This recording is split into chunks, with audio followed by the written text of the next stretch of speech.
Stadion Riyadh Air Metropolitano benar-benar jadi tempat yang gak ramah buat Barcelona. Di leg pertama semifinal Copa del Rey kemarin, skuad asuhan Hansi Flick kena bantai 4 gol tanpa balas sama Atletico Madrid.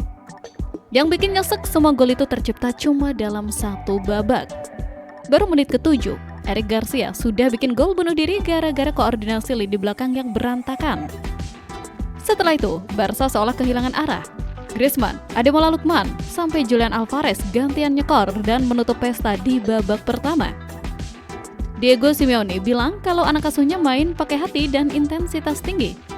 Tapi dia tetap ingetin kalau leg kedua di Camp Nou nanti nggak bakal gampang. Di sisi lain, Flick nggak bisa nutupin rasa kecewanya.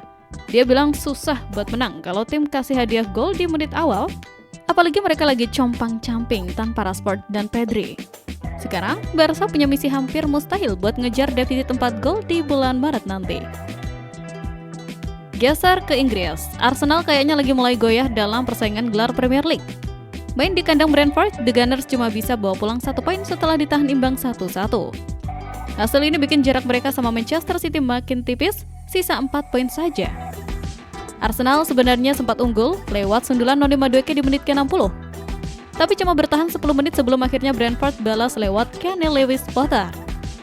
Tanpa William Saliba, pertahanan Arsenal kelihatan agak kagok dan sering kena tekan. Mikel Arteta mungkin harus mulai putar otak lagi, karena kalau terus-terusan kehilangan poin di fase krusial begini, status pemuncak klasemen bisa beneran lepas. Pertanyaannya sekarang, ini cuma masalah adaptasi sementara atau jangan-jangan Arsenal emang mulai kehabisan bensin? Terakhir, ada cerita menarik dari Arab Saudi soal Ronaldo. Kita tahu Ronaldo sempat mogok main bukan karena cedera, tapi karena kecewa sama manajemen Al Nassr dan PIF yang dianggap kurang dukung tim di bursa transfer. Banyak yang bilang kalau Ronaldo pergi, liga ini bakal kehilangan arah karena dia adalah wajah utama proyek besar di sana. Benariknya, situasi sekarang mulai berbalik arah. Kabarnya, tokoh-tokoh penting di Arab Saudi sampai datang langsung rumah Ronaldo buat bicara baik-baik. Dampaknya nggak main-main, struktur manajemen dirombak, orang kepercayaan Ronaldo ditarik masuk lagi, bahkan presiden klub pun diganti. Ini momen langka di mana seorang pemain bisa bikin sistem negara melunak buat negosiasi. Toni Kroos sempat menyindir kalau Saudi cuma soal Ronaldo. Tapi kejadian ini nunjukin kalau mereka lagi belajar cara menyeimbangkan ego bintang sama visi jangka panjang. Pada akhirnya, Ronaldo emang lebih dari sekedar pemain, dia adalah pintu masuk dunia ke sepak bola Arab. Sepak bola terkadang memang sekejam itu. Thomas Frank akhirnya harus merasakan dinginnya pemecatan setelah Tottenham menyerah di tangan Newcastle. Baru 8 bulan menjabat, Frank dipaksa angkat kaki karena Spurs kini kian akrab dengan posisi ke-16. Hanya 5 poin di atas jurang degradasi. Manajemen klub menyatakan bahwa meski mereka sempat berkomitmen memberi waktu, hasil domestik yang hancur membuat perubahan menjadi harga mati. Namun, yang bikin suasana makin panas adalah rumor penggantinya. Nama Ruben Amorim kini mencuat kuat di lorong-lorong stadion Tottenham. Manajemen dikabarkan sangat tertarik menjadikan Amorim sebagai nakoda baru untuk membenahi mentalitas tim yang sedang karam. Jika ini terrealisasi, maka Amorim bakal memikul beban berat untuk membuktikan bahwa ia bukan sekedar pelatih musiman, melainkan juru selamat yang dinantikan publik London Utara. Beralih ke tanah Spanyol, sebuah ego besar akhirnya harus tunduk pada realitas. Perseteruan panjang antara UEFA dan Real Madrid mengenai Liga Super Eropa resmi menemui titik akhir.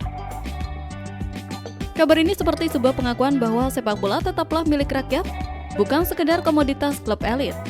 Setelah Barcelona mundur pekan lalu, Madrid yang menjadi benteng terakhir akhirnya sepakat secara prinsip untuk menghormati prestasi olahraga sebagai pondasi utama kompetisi Eropa. Mereka sepakat bahwa sengketa hukum ini harus diselesaikan demi menjaga ekosistem sepak bola tetap sehat.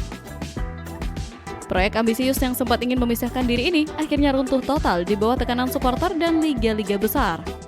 Rupanya, kemewahan Liga Super tak cukup kuat untuk meruntuhkan tradisi Liga Champions yang sudah melegenda. Sementara itu, Liverpool sukses menjalankan misi sunyinya. 1 tandukan maut dari sang kapten Virgil van Dijk sudah cukup untuk meruntuhkan keangkeran Stadium of Light. Kemenangan 1-0 ini sekaligus menodai rekor 12 laga kandang tak terkalahkan milik Sunderland. Pertandingan berjalan sangat ketat. Sunderland tampil berani hingga memaksa Alisson Becker bekerja ekstra keras. Namun, mentalitas juara tak bisa bohong. Memanfaatkan sepak pojok Mohamed Salah, Van Dijk melompat paling tinggi seolah menegaskan siapa penguasa udara sebenarnya. Meski harus dibayar mahal dengan ditandumnya Wataru Endo karena cedera, 3 3 poin ini sangat krusial bagi Liverpool untuk tetap menempel ketat persaingan papan atas. Sejarah itu bukan sekedar angka, tapi tentang kesabaran yang berbuah manis. Di bawah langit Naples yang sakral, Como baru saja menulis ulang takdir mereka. Setelah menanti selama 40 tahun, mereka akhirnya kembali menginjakkan kaki di semifinal Coppa Italia. Kemenangan dramatis lewat adu penalti 7-6 di Stadion Diego Armando menjadi bukti bahwa nyali tak bisa dibeli. Cesc Fabregas, sang nahkoda yang kini terlihat makin matang, dengan tenang mengingatkan pasukannya agar tidak tersesat dalam pesta pora. Ia menekankan bahwa meski ini adalah momen bersejarah, euforia harus segera dikemas rapi karena fokus mereka harus segera beralih ke laga melawan Fiorentina demi 3 poin di Liga. Fabregas ingin anak asuhnya mematikan musik di ruang ganti setelah 10 menit dan kembali membumi. Kini, raksasa Inter Milan sudah menunggu mereka di fase berikutnya. Berita selanjutnya, di tanah Inggris, Michael Carrick hampir saja membawa Manchester United terbang terlalu tinggi. Namun, sepak bola selalu punya cara untuk mengingatkan kita tentang gravitasi. Rekor kemenangan beruntun setan merah akhirnya terhenti di tangan West Ham. United nyaris pulang dengan tangan hampa setelah Thomas Soucek merobek jala mereka lebih dulu. Drama VAR sempat membatalkan kegembiraan Casemiro, membuat napas para pendukung tertahan lama. Beruntung, Benjamin Sesko muncul sebagai juru selamat di masa injury time, memastikan skor berakhir imbang 1-1. Meski win streak terputus, 1 poin ini setidaknya menjaga posisi mereka tetap aman di zona 4 besar. Berita selanjutnya, rivalitas lama antara dua legenda Real Madrid kini berpindah ke tanah Arab dengan narasi yang lebih tajam. Kepindahan Karim Benzema ke Al Hilal ternyata meninggalkan luka bagi Cristiano Ronaldo.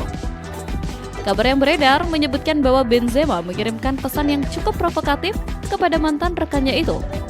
Benzema secara berseloroh mengatakan bahwa ia tidak hanya mendapatkan kenaikan gaji yang fantastis, tetapi juga berpeluang besar kembali mengangkat trofi juara Liga bersama Al Hilal.